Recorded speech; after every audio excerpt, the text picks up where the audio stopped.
Funding for this firing line debate was made possible by a grant from the John M. Olin Foundation, Incorporated, the Annenberg Foundation, and the Laurel Foundation.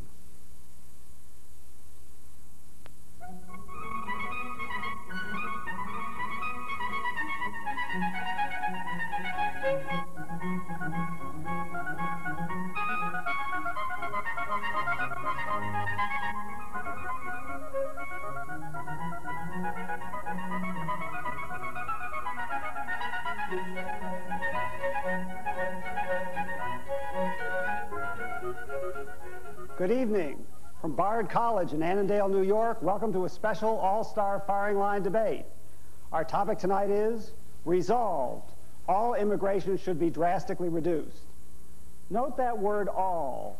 This debate is not just about securing America's borders against illegal aliens. It is about cutting the total number of immigrants, both illegal and legal. So it's really a debate about the nature of American society. Are we a nation of immigrants, tied together by America's values, but by no particular ethnic background? Or is that just a lot of sentimental claptrap? Does immigration at current levels threaten not just our economic prosperity, but American culture as well? Including illegals, more than 2 million foreigners are moving to the United States every year. In absolute terms, that's an all-time high, although as a fraction of the population, it's nothing particularly unusual. But today's immigrants are different. Most of them come from Asia and Latin America, not from Europe. Does that matter? Well, that's just one of the questions you'll hear debated tonight. Immigration is sure to be an issue in next year's election campaign. Last year, the voters of California approved Proposition 187, which denies public education and other social services to illegal aliens. The welfare bill now being debated in Congress would deny welfare benefits even to legal immigrants. And a government commission on immigration is expected to recommend this month that the total number of legal immigrants be reduced by 1/3. So before it gets totally enmeshed in politics, here's your chance to think and hear about the immigration debate in its pure, high-minded form. Let's welcome tonight's pure, high-minded debaters, all 8 of them.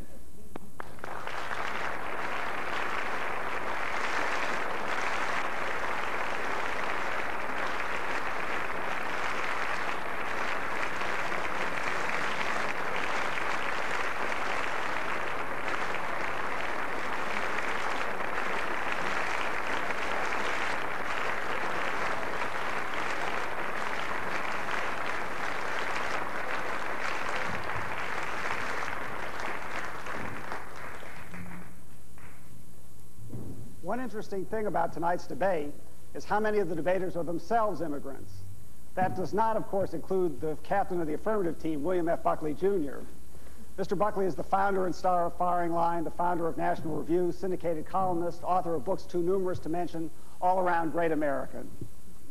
Mr. Buckley actually traces his ancestors in this country back to the early Bronze Age.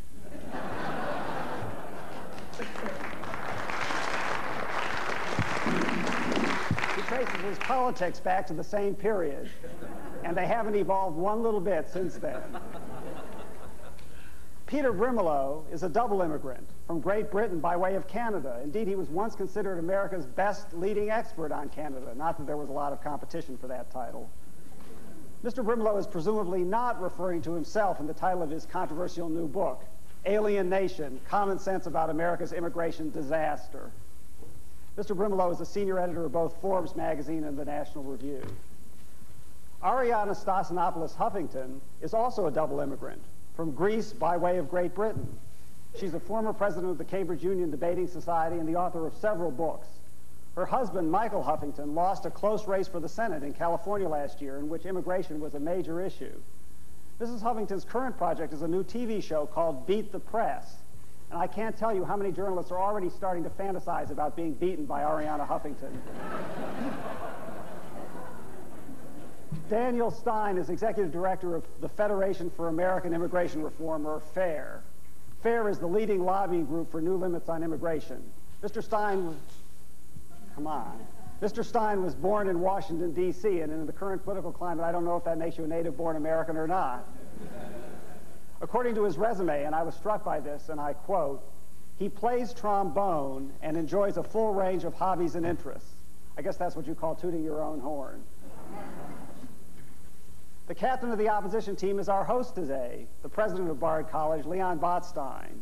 Mr. Botstein is also music director of the American Symphony Orchestra. That means he doesn't have to toot his own horn. He has an entire horn section to toot for him.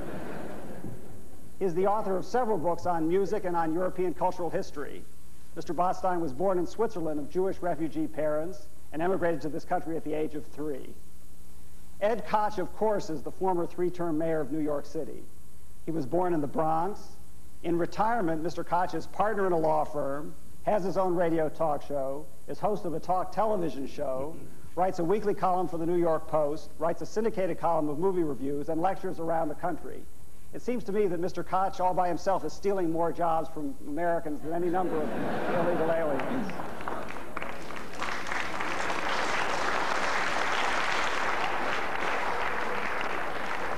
Our old friend Ira Glasser is executive director of the American Civil Liberties Union. He was born in Brooklyn, I believe. Now, Mr. Glasser may or may not play the trombone. His resume does not say, and of course he has a constitutional right to remain silent on that point. I would merely say that if he does by any chance play the trombone, his trombone has both the right and the duty to remain silent tonight. That goes for Mr. Stein's trombone and also for Mr. Buckley's harpsichord. No music. Frank Sherry is executive director of the National Immigration Forum, which is America's leading pro-immigration lobbying group. He was active in the unsuccessful campaign against California's Proposition 187. Mr. Sherry's resume also does not indicate whether or not he plays the trombone. It does say, however, he speaks Spanish, which is reasonable enough in his line of work, but I believe he may speak English as well, or at least we'll find out. So those are tonight's debaters. I wield the gavel tonight. My name is Mike Kinsley, and I now call upon Mr. Buckley to propose tonight's motion. Mr. Buckley.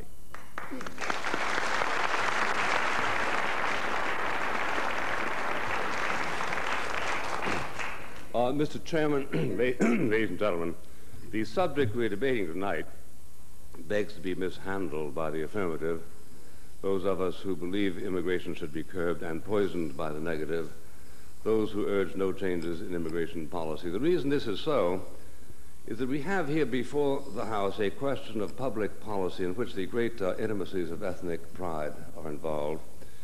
If the subject under discussion were whether to lessen the tariff barriers or raise them, we would only marginally touch on human sensitivities.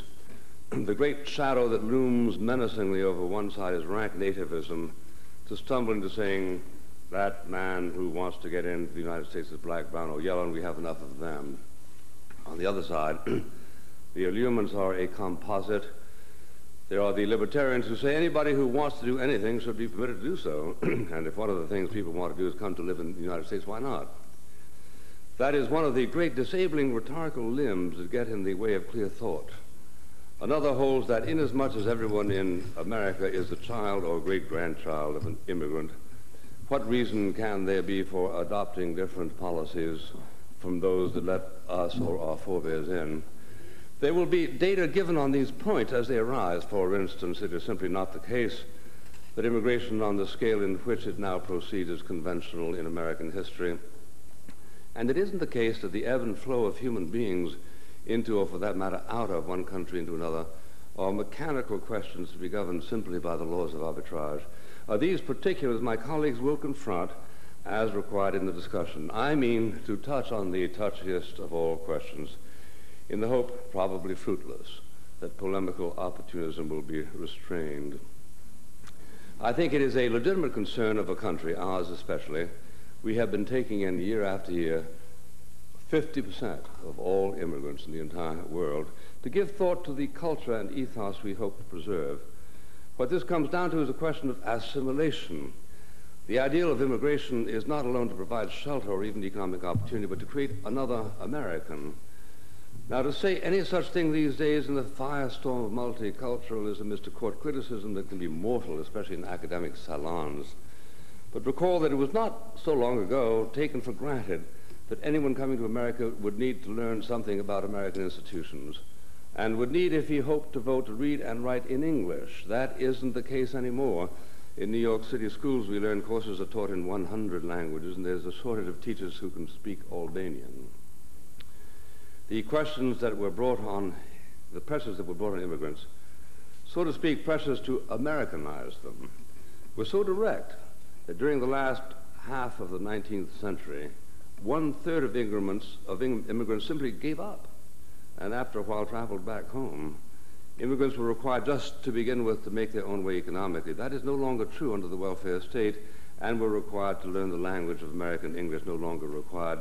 Those were the most conspicuous forces of socialization, but there were others designed to communicate an ethos.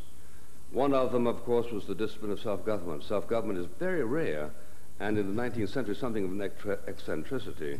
And then to the ethos in America presumed religious convictions. 98% of America at the time of the Revolutionary War was Protestant.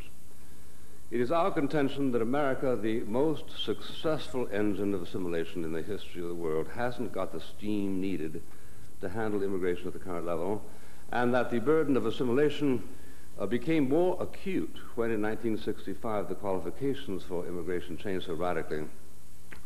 Does this mean that it is more difficult to assimilate Haitians and Mexicans and British and Italians? Yes. We're prepared to go that far, wistfully hoping that this is not to earn a denunciation as racists. We really should be permitted to speak about such matters without risking the charge of un-Americanism. Why should Pennsylvania, founded by the English, become a colony of aliens who will shortly be so numerous as to Germanize us instead of our anglifying them? The person who spoke those words was Benjamin Franklin. And, Mr. Chairman, we will bear bravely any charge leveled against us that could also be leveled against Benjamin Franklin. He thought it entirely civilized to speak about the ethnic characteristics of other countries. We do believe that there is something there when we speak of American exceptionalism. This doesn't bind us to disdain the cultural claims of others. We listen with respect to someone asserting the relative achievements of the Swiss or the Spanish or the Swedes, though we might get restless listening to the claims of some nationalists, best quarantined in the United Nations. We no need here tonight to document American exceptionalism. We need only to document that more is being expected of this country than it can reasonably be expected to furnish, while still surviving as the country to whose health and prosperity we are committed. Ladies and gentlemen, let's drink to that.